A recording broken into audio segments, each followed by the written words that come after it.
bí a bá ń joyin bí a bá ń jẹyàn bí a bá ń fi tan ewúrẹ́ jẹ ká o ká má gbàgbé pé àtìpó la jẹ láyé o èrè kíni fẹ́nìyàn tó jèrè gbogbo ayé yìí tó sọ ẹ̀mí rẹ̀ nù ara mi wọ́n ní ó rọrùn fún ràkúnmí láti wọ ohun agbẹ́rẹ́ jù fún olówó láti gbé bàbá jókòó àbí ní ibùgbé ọ̀run o máa ṣàwo àìmọrin kọ ló dùn mí mo kí ẹ̀yin bàbá mi àtẹ̀yin ìyá mi ẹ kú ọjọ́ méjì ẹ kú ọjọ́ mẹ́ta àlàáfíà kọ́ ni mo bá yín wí ara le àbí ò le ṣé ara le ara yín ọmọ le ní ẹ ní ṣàìsàn láṣẹ Olódùmarè àwọn bàbá wa ìgbàanì àwọn ojúlówó bàbá wọn ní pírí lologo ń jí a kì í bẹ́yẹ òkùnrùn lórí ìtẹ́ pírí lologo jí pírí lẹ́ẹ̀ máa jí aburú kéré ó tóbi ni kò ní ṣẹlẹ̀ sí yín èmi ọmọ yín náà ni bàbá Èkìtì tí mo máa ń sọ wípé ọ̀gẹ̀dẹ̀ Yorùbá ń bàjẹ́ àníṣe ló ń pọ́n bẹ́ẹ̀ lẹ́yìn àgbààgbà Yorùbá náà lẹ sọ wípé bàbá ń sunkún àmọ́ àríran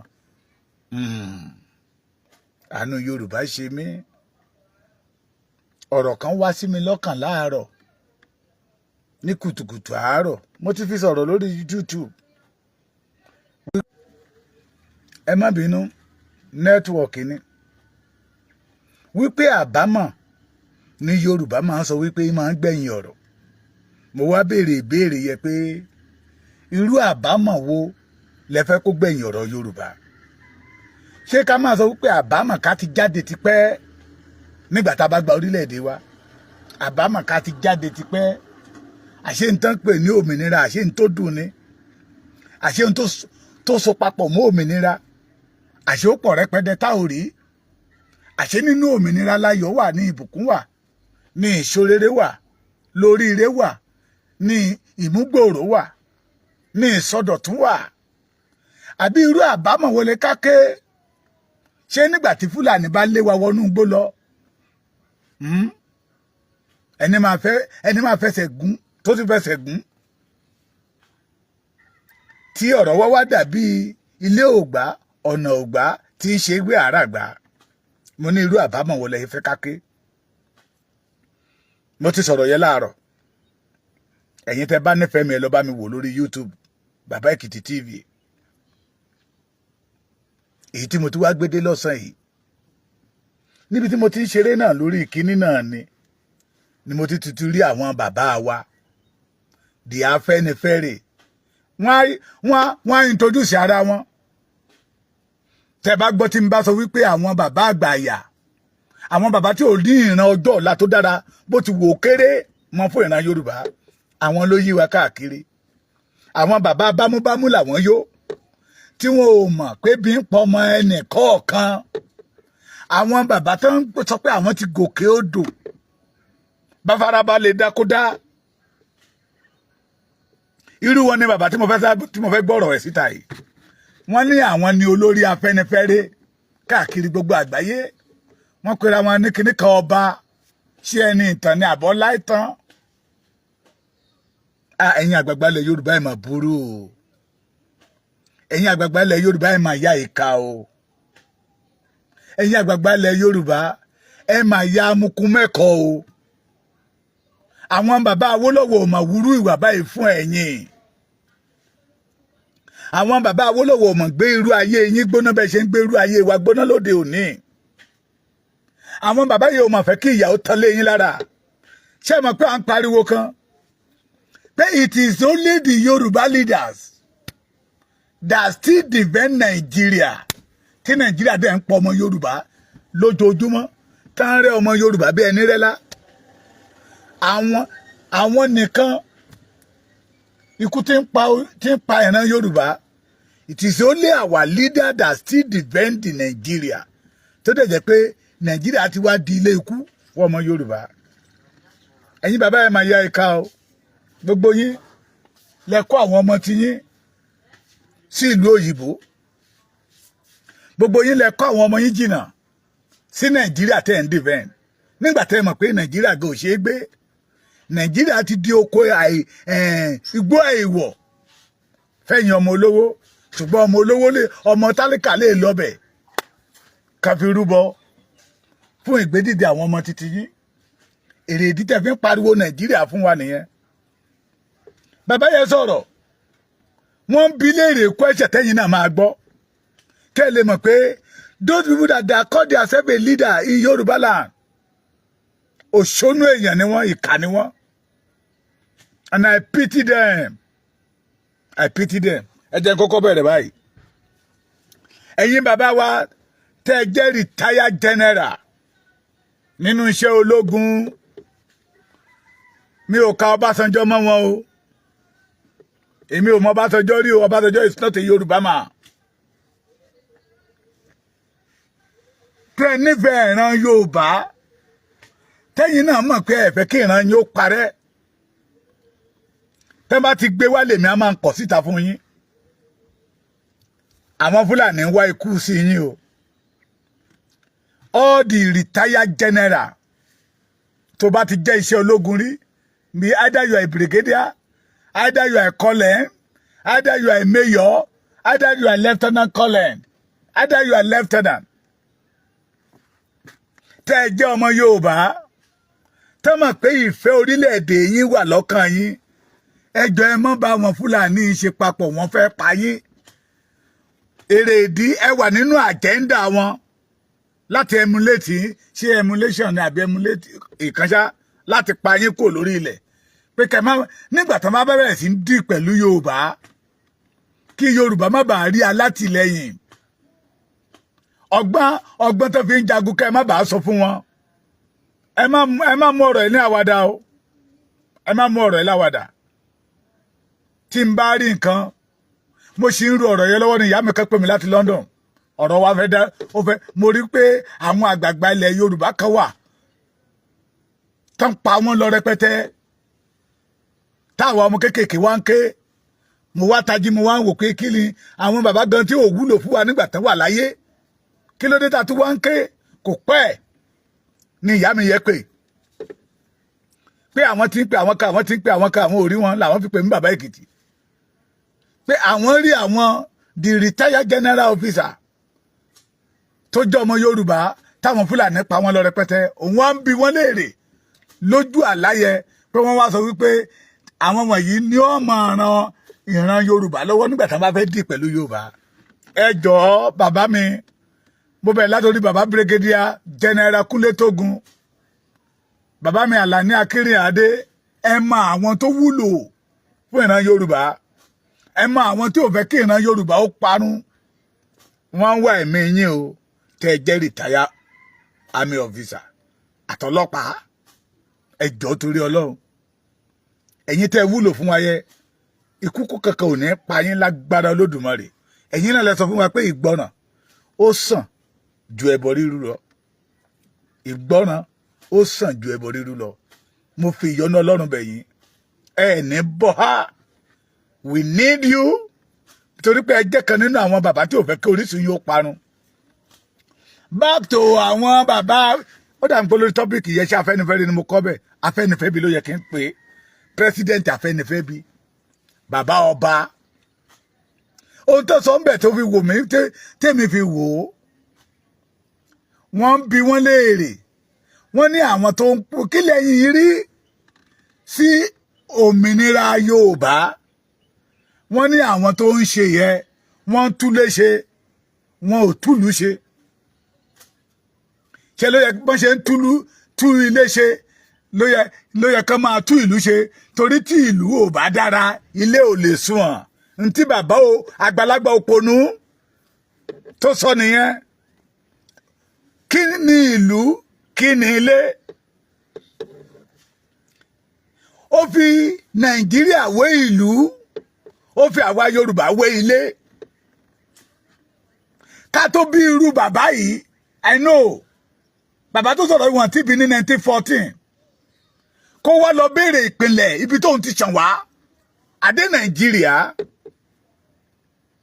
ṣé bí ní ìran Yorùbá ṣe ń jìyà pípa lọ́tún lọ́sì nínú Nàìjíríà yìí kátútakú ń bẹ̀ náà ni. And I want to ask a question again. Afẹ́nifẹ́re, it is for Nigeria. Àṣé Afẹ́nifẹ́re, it is for the Igbo, Fulani, Hausa or Yorùbá alone. Àwọn bàbá wa Awólọ́wọ̀ tó dá ẹgbẹ́ Afẹ́nifẹ́re lẹ̀. Ẹ jẹ́ máa bá mi lọ́fẹ̀ẹ́, máa bá mi láìkẹ́. Adára fún yín, àgbàrá yìí fòkòtò. Ìrẹ́ ayé yóò ní fòyín ro. Bàbá wa Awólọ́wọ̀ tó dá ẹgbẹ́ Afẹ́nifẹ́re lẹ̀. Ẹ máa bá mi show love and like. Ẹ jọ̀ọ́. Ẹ ní fọmọ nù. Bàbá Jeremiah Ọbáfẹ́mi Oyèníyì Awólọ́wọ̀ tó dá ẹgbẹ́ Afẹ́nifẹ́re lẹ̀. Mi ìdẹ̀ tí ìgbọ́rí lẹ́nu ìgbà táwa délé ayé yìí tán bí wa sílé ayé yìí lánàá tán forí wa sọlẹ̀ kà sí ilẹ̀ Yorùbá. Mi tí ìgbọ́rí pé out of the member of Afẹ́nifẹ́re pé Igbo wà lára member wọn. Mi tí ìgbọ́rí pé mo ń wá network kékeré ni ẹ má bínú. Mi tí ìgbọ́rí pé alága tàbí ṣe chairman náà lò ní tàbí leader ní Afẹ́nifẹ́re tó kúrò ńbẹ̀ pé ọmọ Igbo ni tàbí Fúlàní tàbí Hausa. The Afẹ́nifẹ́res belong to the Yoruba to the core. The affairs of the Yoruba ló kàn wọ́n. Tí wọ́n bá rẹ́ Yorùbá jẹ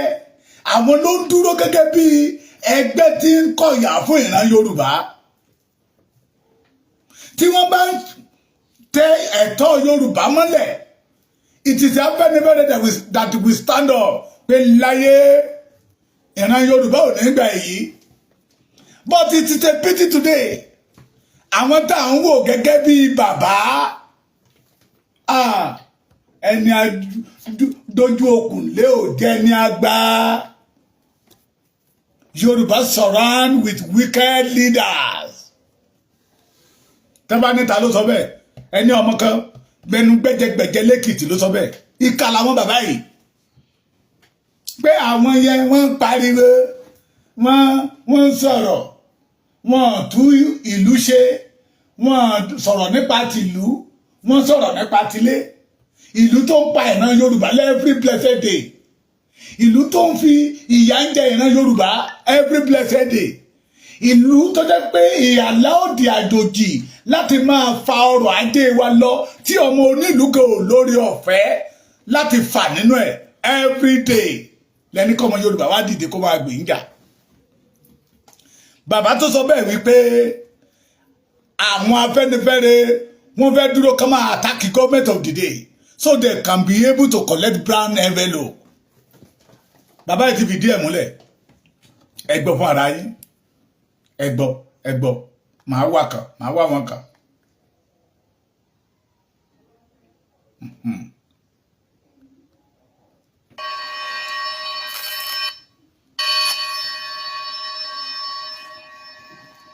Orúkọ mi ni Ọba Ọládìpọ̀ Ọláìtàn. Èmi ni alákòóso gbogbo àgbáyé fún Afẹ́nifẹ́re tí a ń pè ní leader Afẹ́nifẹ́re gbogbo àgbáyé.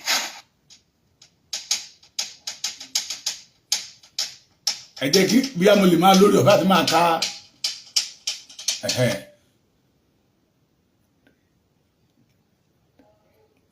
ó ní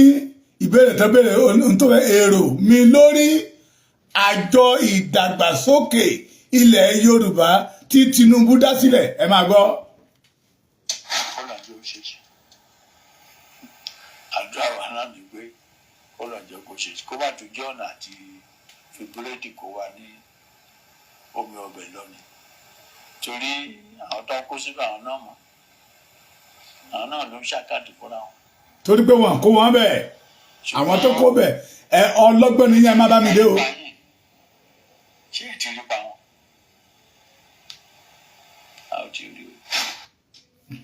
Another question mo ń bọ̀ wọ́n ní ẹni tó ń béèrè question yẹn mo mà láìkẹ́ o èròǹgbà mi lórí òmìnira Yorùbá ẹ wá gbọ́n tí bàbá ń sọ.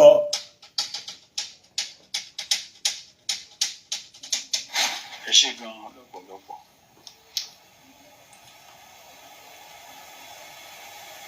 ẹni tó máa sọ pé kí ìlú dáa wọ́n sọ pé kí léwu náà dáa ni. ṣe gbọ́ ẹni tí kì í dáa. tó tí ìlú bá dáa léwu náà ò lè dáa. àwa à ń jà pé kí ìlú dáa kí ilé wa kó bá lè dáa. àwọn ń jà pé kí ilé dáa àwọn sọ pé kí ìlú dáa. àwa rí i pé kò yé yín ni. ṣe ń gbọ́. tó tí ìlú ò bá dáa ilé náà ò lè rọgbọ ibi tí ìdàyèdè díẹ̀ ti wà ń bẹ nìyẹn. àwa ò lòdì sí wọn ń jà fúnlẹ̀ Yorùbá kí o. ṣe gbọ́dọ̀ tí bàbá yẹn sọ gbogbo ọmọ Yorùbá àwọn ń jà kí ilé dáa kí ìlú tún dáa. nígbà tẹ́nìyàn bá fogún ọdún 30 ọdún 40 ọdún 50 ọdún ó lé ní 5 tó fi pinlẹ̀ wèrè ìjọ wo ni ó fẹ́ já ìjọ wo ni wèrè ẹ fẹ́ bẹ̀rẹ̀ action ìjọ wo ni wèrè ẹ fẹ́ máa bugi jẹ tí àwọn ènìyàn máa fi mọ̀ pé lóòótọ́ wèrè lélẹ́yìí. àwọn tó sọ wípé kílé ó dáa kò yé wọn ìyẹ́ àwa àti ẹ̀yin tẹ́ ẹ dìde pé ìran Yorùbá gbẹ́dọ̀ kúrò nínú ìgbèkùn Nàìjíríà. I'm one ọ̀jọ̀gbọ́n a qualified professor tí mo gbé bà fún tí mi ò ní dárúkọ wọn tí wọn ní kúkú òjijì. ó ní tí àwọn Fúlàní bá ti da Nàìjíríà rú they will now call the Yorùbás láti wá fìsì again tó bá ti wá fìsì ẹ̀ tán wọn á tún dàrú. ó ní kí mo ní sàmú ní kò ní bẹ́ẹ̀ ọmọ Yorùbá o lẹ́yìn Ọbásanjọ́ kì í dẹ̀ ṣe Yorùbá àfọ̀ ẹ̀ ní Yorùbá ìtókù ọmọ Ìgbò ni. ó ní no àwọn yẹn kọ́ ló ń fìsì ẹ̀. ó ní let me use baba Jeremiah Oyeniyi Ọbáfẹ́mi Awólọ́wọ̀ as a sample nígbà tó dá gbogbo ẹ̀rú tán. ó ní ṣé kí mò ń kà á. ó ní lẹ́yìn yẹ again let me use another person again as a sample tó bá ti dàrú. ó ní do you remember Ṣìfòlú Fálàyè mo ní mo remember. ó ní ìyẹn lọ bẹ́ẹ̀. ó ní do you remember Professor Sam Aluko mo ní mo remember. ó ní ibi economy ibi finance wọn tá bá tí ọmọ Yorùbá bá ti làágùn tá bá ti ṣe gbogbo ẹ̀ tán àwọn atukọ̀wé yẹ ìhìàm lápò wọn. òun làwọn bàbá yìí kan máa tún lè ṣe ìgbé ayé tán ní ká máa gbé lọ nìyẹn. àwọn tó ní kí ìran Yorùbá ó kò nínú ìgbèkùn wọn àwọn yẹ ò ṣe dáadáa. Yorùbá ṣe ti lójú ayé lóde ṣe ti rí àwọn tó fẹ́ wa àtàwọn tí ò fẹ́ wa. bàbá wa olórí Afẹ́nifẹ́re bí ìkà wọ́n mọ̀ pé tó bá gba Yorùbá lè nìṣẹ́ they won't be able to go to the Tinubu and collect money. wọ́n ní lórí ọ̀fẹ́ àti máa lọ sọ́dọ̀ gómìnà lọ máa gbowó. wọ́n ní lórí ọ̀fẹ́ àti lọ sọ́dọ̀ senators rep láti lọ máa gba owó. wọ́n ní lórí ọ̀fẹ́ àti máa gba kọ́ńtàtì iṣẹ́ tán ò mọ̀. èrè ìdí táwọn òfin fẹ́ kí orílẹ̀-èdè Yorùbá ó dúró nìyẹn. ẹ̀gbọ́n tó sọ kì í ṣe páwọn náà ò fẹ́ kí orílẹ̀-èdè Yorùbá ó dúró ṣùgbọ́n ẹ̀ ṣiṣẹ́ ẹ̀ lẹ́fi fẹ́ ọ̀nà láti kó wa sí ọ̀dà Fúlàní dẹ̀rẹ̀ ló ti ń ra state ń bọ̀ all the middle belt tọ́mọ̀ pé wọ́n á ṣe Fúlàní wọ́n ti rà á the only state tí wọ́n rà Sokoto Kaduna Katsina Adamawa name it gbogbo state tó wà lókè yẹn tọ́mọ̀ Maduguri Borno tọ́mọ̀ pé wọ́n á ṣe Fúlàní all the middle belt wọ́n ti rà á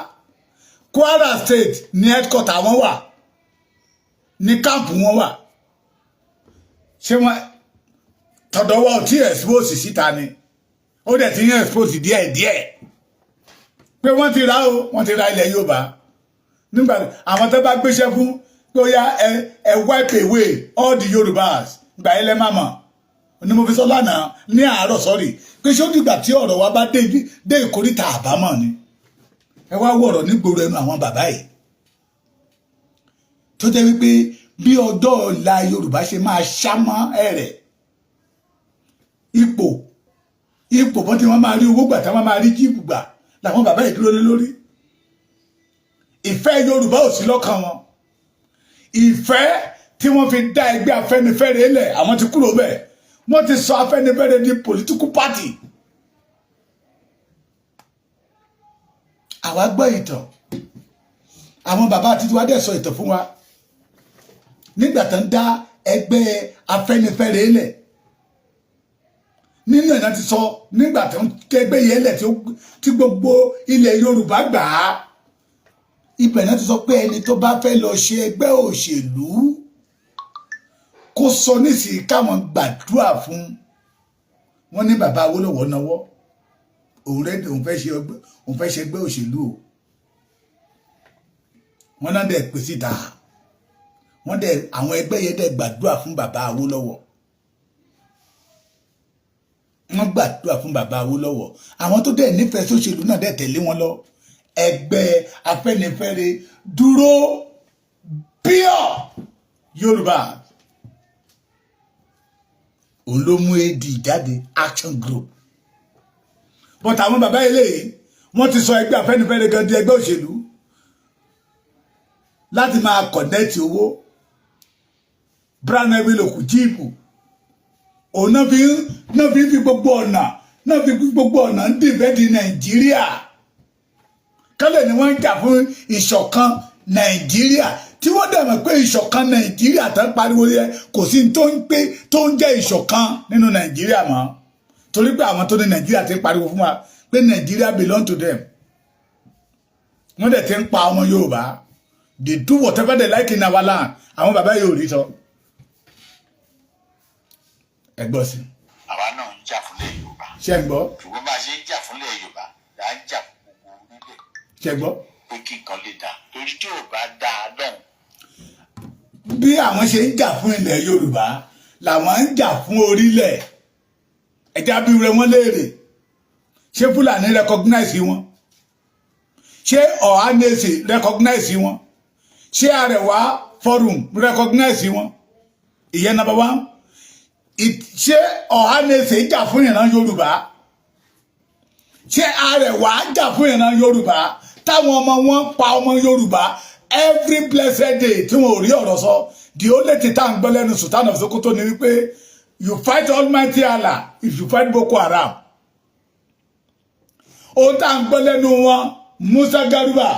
mo korúkọ ilé ẹ̀mí báyìí kí lè máa rántí everyday yes Adamu Garuba sorry Adamu Garuba Boko Haram Fulani bandits are northern Nigeria freedom fighters abẹ́ ẹ̀gbọ́n mi Adamu Garuba I quote Adamu Garuba Boko Haram Fulani bandits Miyetti Allah are northern Nigeria freedom fighter kí náà ń jà fún kí náà gbà lọ́wọ́ wọn tó fẹ́ gbà padà kí ló bọ́ sọ̀nù lọ́wọ́ wọn tí wọn ò ní tọ́tọ́rí ẹ̀ tó ń bínú tó fi wá ní àwọn tó ti wá kó àwọn ọmọ wọn jọ tó pè wọ́n ní freedom fighters Boko Haram Miyetti Allah Mahmuda àwọn wọn ló ń pa the Yorùbás ìjọ wo lè rí tí àwọn Arẹwà condemn the action of Boko Haram in Yorùbá land ìjọ wo lè rí kí àwọn Arẹwà condemn the Fulani Leadership Forum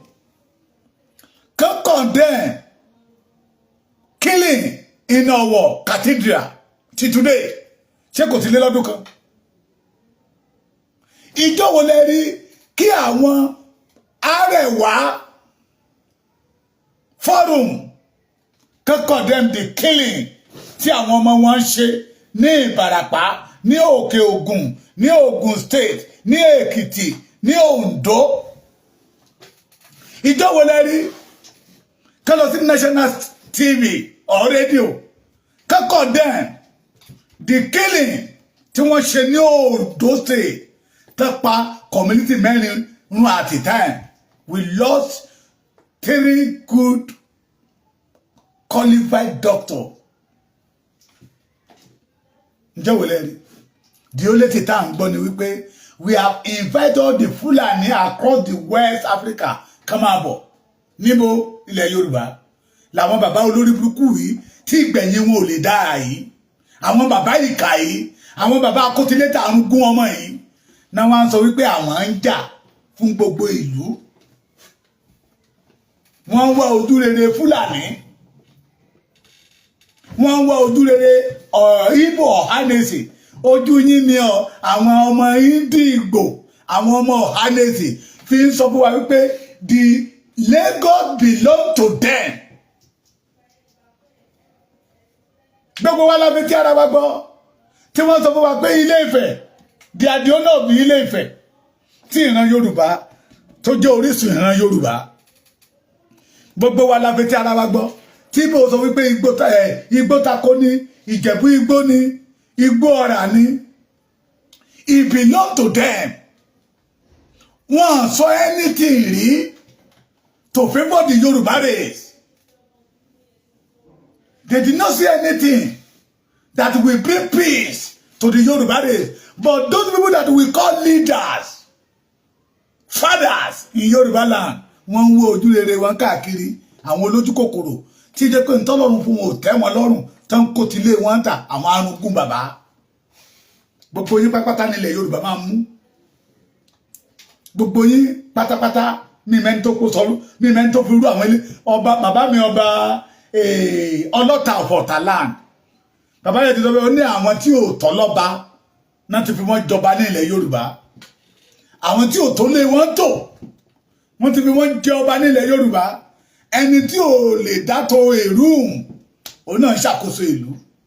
It is a pity. This man is one of them. Tọ́pẹ́ làwọn ní ọba Ẹnìtàn, Ọládipúpọ̀ ọba Ẹnìtàn. Ìkà làwọn bàbá yìí.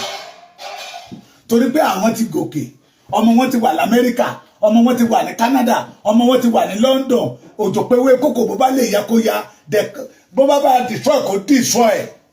Wọ́n ti gbàgbé àwọn tó ń bọ̀ lẹ́yìn.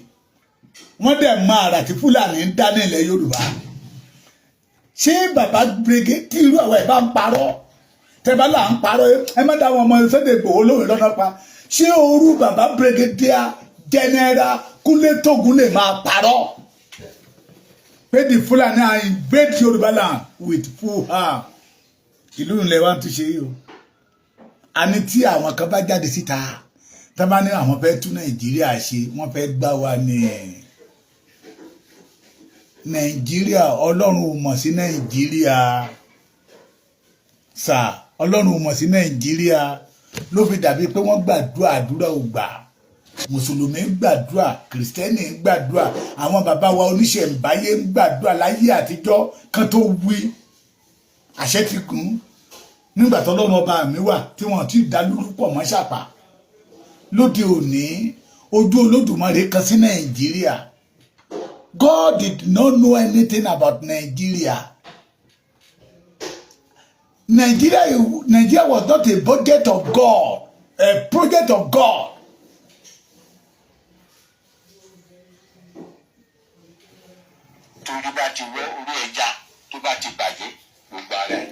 Ẹ̀yin iná lẹ bàjẹ́, ẹ̀yin bàbá ilẹ̀ bàjẹ́ lẹ̀ ń jẹ́ kí ìran Yorùbá ó bàjẹ́. Torí pé orí lẹja fi ń labú, orí dẹ̀ lẹja ti ń bàjẹ́. Ìgbà tí ẹ̀yin tẹ́ dúró gẹ́gẹ́ bí bàbá lóde òní tí ẹ rí ìran rere fún ìran Yorùbá ló jẹ́ kí ayé Yorùbá máa gbárí fáàsì everybody everyday bí orí bàbá wa Jírémi. Orílẹ̀-èdè tí ń bàjẹ́ ẹ ní ìfẹ́ ìran Yorùbá, ìfẹ́ àpò yín ò lẹ́ní. Tẹ́ bá ní ìfẹ́ ìran Yorùbá, you won't defend Nigeria that kill your people. àmọ́ tí ọ̀pọ̀lọpọ̀ nínú yín sọ nígbà tí bàbá Akíntóyè jáde síta torí pé bàbá Akíntóyè lóhun ò lè máa bá yín gbowó lọ́wọ́ gọ́ọ̀mẹ̀ntì mọ́ kí ìran Yorùbá dẹ̀ lè máa jìyà torí pé bàbá Akíntóyè sọ fún yín pé let us go back to the vision of our father wọ́n ní ìkan nínú yín béèrè pé àwọn bàbá wa wo pé wọ́n ní bàbá wa Jeremiah Oyèníyì Ọbáfẹ́mi Awólọ́wọ̀ bàbá Níkẹ̀nẹ́ ṣebí ọ̀pọ̀lọpọ̀ nínú yín lẹ rí Sunday Igboho gẹ́gẹ́ bí ọ̀tá ṣebí ọ̀pọ̀lọpọ̀ nínú yín lẹ rí bàbá Akíntóyè gẹ́gẹ́ bí ọ̀tá ẹ̀yin gangan lórí tó ń ba ilẹ̀ Yorùbá jẹ́ tẹ́ ń pera yín ní Afẹ́nifẹ́re láyé àtijọ́ mo ti sọ nínú ọ̀rọ̀ dáadáa ìgbà tí Afẹ́nifẹ́re sì níyì tó jẹ́ pé tó bá ti sọ̀rọ̀ ní ilẹ̀ Yorùbá ti gbà pé Yorùbá ló sọ̀rọ̀ tó jẹ́ pé tó bá ti sọ̀rọ̀ òun tó bá ti sọ̀rọ̀ abẹ́gẹ́ ní ilẹ̀ Yorùbá nígbà ayé bàbá wa pa Abraham Adésanya bàbá níjẹ̀bú igbó bàbá wa níjẹ̀bú igbó àwọn ọkàn Awólọ́wọ̀ nìyẹn àwọn ojú Awólọ́wọ̀ nìyẹn àwọn ìfun Awólọ́wọ̀ nìyẹn àwọn ìrìn ẹsẹ̀ Awólọ́wọ̀ nìyẹn àwọn ọpọlọ Awólọ́wọ̀ nìyẹn tó jẹ́ pé gbogbo tí Awólọ́wọ̀ pọ̀ sí wọn lára wọn ò jẹ́ kí kankan gbọ̀nù bẹ́ẹ̀ àwọn tó ṣojú Awólọ́wọ̀ nìyẹn tọ́dẹ̀ dúró tọ́dẹ̀ ṣẹ̀yìn Awólọ́wọ̀ kan tó lọ ẹ̀yin ẹ wá fi Yorùbá mẹ́kì owó ni lẹ́fí ń defend Nàìjíríà lẹ́fí ń defend Fúlàní tó pa ìran Yorùbá lójoojúmọ́ ìjọ wo lẹ́ni tí àwọn Haúsá defend Fúlàní tó defend Yorùbá wọ́n ń pọ̀mpù àwọn ọmọ wọn sọ́dọ̀ wa lójoojúmọ́ ẹ̀yin Fúlàní ẹ̀gọ́ torí Ọlọ́run mo ti ń bẹ̀ yín àwọn bàbá yìí ní kẹ́ lọ máa jí gbé àwọn wọ̀nyí ní kẹ́ lọ máa jí gbé ẹ fi orú bàbá yìí ó yẹ kẹ́ ti jí gbé orú bàbá yìí ó ti yẹ kẹ́ jí gbé ṣé gbọ́ mi ṣé gbọ́ mi ṣé rí pé àwọn bàbá tó náà ń jà fún ìran Yorùbá yìí the vision of freedom for the Yorùbá kò sí nínú àjẹ́ndà wọn ẹ jẹ́ àbí àwọn Fúlàní yẹn lọ́wọ́ ẹ kán jọ ẹ má jí àwọn bàbá wa tó lọ sílùú òyìnbó tó struggle pé ká yí àwọn fámìlì òun lè dáa kò dọ́yìn ẹgbẹ́ kankan kò ṣòṣèlú ẹ má jí wọn gbé mọ́ ẹjọ́ irú àwọn bàbá tó ń pera wọn l'Afẹ́nifẹ́re yìí tẹ́ bá ti gírí a lè korúkọ wọn ká list orúkọ wọn fún lẹ́yìn lọ́wọ́ àwọn gan ló yẹ kẹ́ máa jí gbé they are the cause of our problem àwọn wọ̀nyí owó ń bẹ lọ́wọ́ wọn sá o àwọn ọmọ wọn ò sí Nàìjíríà o tẹ́ bá máa béèrè owó lọ́wọ́ wọn ẹ má béèrè náírà ní dọ́là in pound in euro àwọn ní kẹ́ máa jí gbé kẹ́fì ìran Yorùbá lẹ̀ kájọ kòlábò together ká máa tọ́ka sí àwọn bàbá yìí àwọn ọmọ gẹ́gẹ́ ní kí ọlọ́kọ́ ti dáná rú ẹ wá gbé àwọn Afẹ́nifẹ́re tí ò fẹ́ ọjọ́ ọ̀la tó dára fún ìran Yorùbá that they know under the umbrella of Nigeria Yorùbá ò lè ní ọjọ́ ọ̀la tó dára ẹ wá gbọ́rọ̀ kátikàti lẹ́nu àgbàlagbà tó tún pera wọn ní ọba. ìyàtọ̀ tó abẹ ni a lòdì sí nǹkan tó ń ṣe. ṣe gbọ́ ẹ lòdì sí nǹkan tó ń ṣe ṣùgbọ́n àgbékalẹ̀ yìí ti go against the way of the freedom. tọ̀dọ̀nà tá a fẹ́ gbéga ló dàgbò yàtọ̀ àwọn nǹkan tó fẹ́ ṣọ̀hún kó ṣọ̀hún kíbi iṣẹ́ àti dá àwa sọ àmà ṣe bẹ́ẹ̀. ṣe gbọ́ ẹ ká rí i pé ọ̀hún náà ó dáa. ṣe gbọ́ torí kẹ́kẹ́. let me tell you one thing aláwọn bàbá yìí ìkà ni wọ́n ìkà ẹ jẹ́ ká máa fojú àṣẹ bí wọn ọ̀rọ̀ Nàìjíríà kí Nàìjíríà ó dáa kí Nàìjíríà ó dáa kí Nàìjíríà ó dáa ló pa bàbá wa Táyé Ṣóláàrin ṣé mo gbà á kí Nàìjíríà ó dáa kí Nàìjíríà ó dáa kí Nàìjíríà ó dáa òun ní bàbá wa Bọ́lá Ìgè lọ sí ó di méje máa ká o kí Nàìjíríà ó lè dáa kí Nàìjíríà ó lè dáa wọ́n mú bẹ́ẹ̀ kọ́ra sọ Kútì wọ́n tí a gaàsì ẹ̀ síbẹ̀síbẹ̀ kò bójú wẹ̀yìn ó di mélòó ó di mẹ́ta kí Nàìjíríà ó lè dáa ẹran tí bàbá wa Gani Fáwẹ́hìnmí ṣé mo ti dárúkọ mo di mẹ́rin Abraham Adesanya ikú Nàìjíríà náà kú ikú Nàìjíríà náà kú bàbá wa Bísí Ọ̀nàbánjọ ikú Nàìjíríà ni Pa Adékúnlé Ajáṣin ikú Nàìjíríà ni kí Nàìjíríà ó léwu kí Nàìjíríà wọ́n pọ̀ bẹ́ẹ̀ ká máa dárúkọ wọn àwọn tó yẹ kó ṣe ilẹ̀ Yorùbá lóore tí ilẹ̀ Yorùbá ti fi rúbọ fún Nàìjíríà làwọn bàbá yìí ti sọ wípé àwọn yẹn ń èrò pé káwọn má dáa kí bíbá ìbá ti dáa ṣé àwọn yẹn ń èrò kí ilẹ̀ Yorùbá dáa náà kó AK-47 wọ ilẹ̀ Yorùbá lẹ́fírídè àbí tọ́ ilé AK-47 wọ́n máa fi ń bọ́mọ kékeré ṣeré ni àná yìí bàbá yìí inú yín ti jàn ìkàdẹ̀ nìyí torí bẹ́ẹ̀ fẹ́ ọjọ́ ọ̀la tó dára fún ìran Yorùbá ẹ má gbàgbé o lálá tó lọ sókè ilẹ̀ ló ń bọ̀ o ikú Nàìjíríà ló pa Abíọ́lá o ikú Nàìjíríà ló pa Abíọ́lá ọ̀sán gangan náà gbébọn fún Kúdí Abíọ́lá tán wéèsì láìpẹ́ yẹ màdámù kọ́bà màmá wa kọ́bà ó wà ní Ìbàdàn alájà ṣe Súlíàtì ni ṣe Súlíàtì Adédèjì ọ̀sán gangan náà pa ìyá yẹ tí Nàìjíríà fi ẹ̀jẹ̀ ìrúbọ wọ́n pọ̀ tí Nàìjíríà fi ṣe tutù tí Yorùbá fi ṣe tutù fún Nàìjíríà òun làwọn bàbá yìí ní ká kọ̀ntínú ká máa ìgbé ayé tí ò yẹ kọ́mọlúàbí máa gbé. They are wicked. They are automatically wicked. They go against the freedom of the Yoruba race. Wọ́n gbèrò àlàáfíà kankan fún ìran Yorùbá.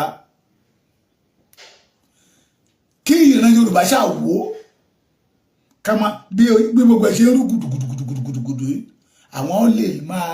lè máa lo opportunity yẹ láti lọ máa fi wá negotiate lọ́dọ̀ Tinubu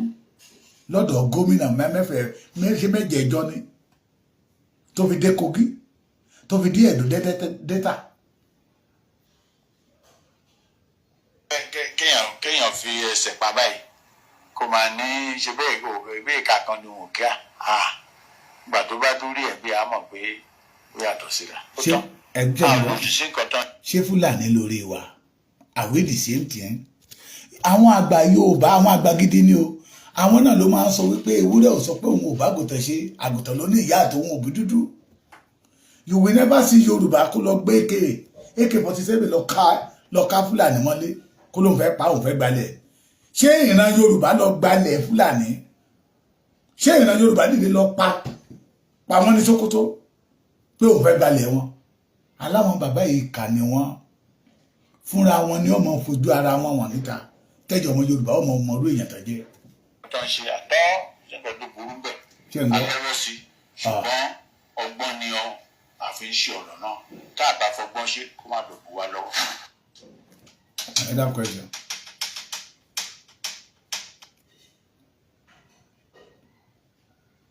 ilé tó kò kàn mí ẹ̀yin bàbá mi àtẹ̀yẹ ìyá mi Ọlọ́run ti tún bá wa fẹ́ dé àwọn kan síta tá a bá ti ń sọ látijọ́ yìí pé àwọn Afẹ́nifẹ́re ti di Afẹ́nifẹ́bi olè tí ń gbọ́ yìí o látijọ́ tó ti ń pa àyàn tó ti ń pa ọmọ Yorùbá ìjọ wo lè rí káfẹ́nifẹ́re kó jáde síta kàn pé press release kò kàn wọ́n èyí tó ti ẹ̀ pa ní Ọ̀wọ̀ gan wọn àsọ kankan lórí ẹ̀ olórí wọn bàbá Fáṣọ̀rántì wọ́n pa ọmọ wọn pírẹsidẹ̀ntì Nàìjíríà lóde òní sọ pé ta ló sọ pé Fúlàní ló pa wọ́n fi wá ń wá ojú rere bígbà táwọn ọmọ ayéjọ àná pé ó fẹ́ máa fi mí gbókun àbí àwọn bàbá yìí fi wá gbókun we must say no to them adára fún yín o ojúlala kan fi mí sọ́rí Yorùbá ẹja kíyèsára lọ́wọ́ àwọn àgbààgbà ìkà tí ò fẹ́ kí ọjọ́ ọ̀la Yorùbá